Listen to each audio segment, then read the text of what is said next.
সূরা হিজরতের মধ্যে আল্লাহ রাব্বুল আলামিন জানিয়েছেন ইন্না কাফাইনাকাল মুস্তাহজিঈন। এই আয়াত যদি কোনো ব্যক্তি 5 ওয়াক্ত নামাজ পড়ে ফরজ নামাজের পরে আয়াতুল কুরসি পড়বে। আমি এর আগেই বলেছি 5 ওয়াক্ত নামাজ পড়ে আপনারা আগে আল্লাহু আকবার একবার আওয়াজ দিবেন, আস্তাগফিরুল্লাহ আস্তাগফিরুল্লাহ আস্তাগফিরুল্লাহ 3 বার আওয়াজ করবেন। এরপরে আপনি আয়াতুল কুরসি পড়বেন, আল্লাহু লা ইলাহা ইল্লাহু। আল্লাহর নামে শুকরিয়া আদায় করবেন, এখানে আল্লাহর নাম রয়েছে। আয়াতুল কুরসি পড়ার পরে আপনি 5 ওয়াক্তর তাসবিহ আপনি আদায় করবেন।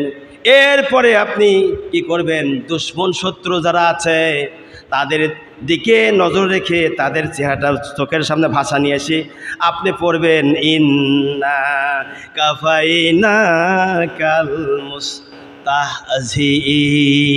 এই আয়াতটা 11 বার 7 বার অথবা 21 বার পড়তে পারেন আপনি। এই আয়াতটা আপনি যখন তেলাওয়াত করবেন 5 ওয়াক্ত নামাজ ফরজ নামাজ পড়ে আপনি দুশমন শত্রু যারা আছে তাদের দুশমনী শত্রুতা বন্ধ হয়ে যাবে। বলি সুবহানাল্লাহ।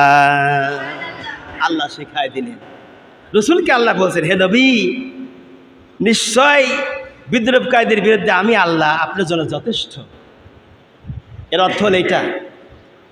শুধু তাই নয়, আল্লাহ রাব্বুল আলামিন তারপর জানিয়েছেন আল্লাযীনা ইয়াজআলুনা মা'আল্লাহি ইলাহান আখার।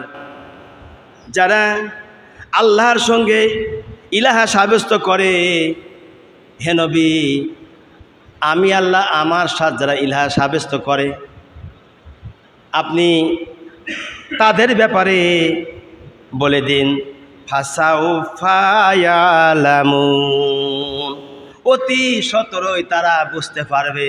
অর্থাৎ এখানে বলা হচ্ছে কাফের মুশরিকদের টার্গেট করিয়ে কাফের মুশরিকেরা মুসলমানদের কত রকম বিদ্রোহ করতেছে, অত্যাচার করছে, জুলুম করছে, নির্যাতন দিচ্ছে। ভারতের মুসলমান, উত্তরপ্রদেশের মুসলমান, আসামের মুসলমান, কলকাতার মুসলমান, মালদার মুসলমানদের উপরে যত অত্যাচার করতেছে বিগত সরকারের আমলে অত্যাচার করি নাই, বর্তমান স্বৈরাচার নরেন্দ্র মোদীর আমলে যে অত্যাচার হচ্ছে মুসলমানদের উপরে, আল্লাহ রাব্বুল আলামিন বলছেন তাই বিদ্রোহকারীরা ওরা অতি সত্বর বুঝতে পারবে এই কোরআন সত্য না তাদের কথা সত্য।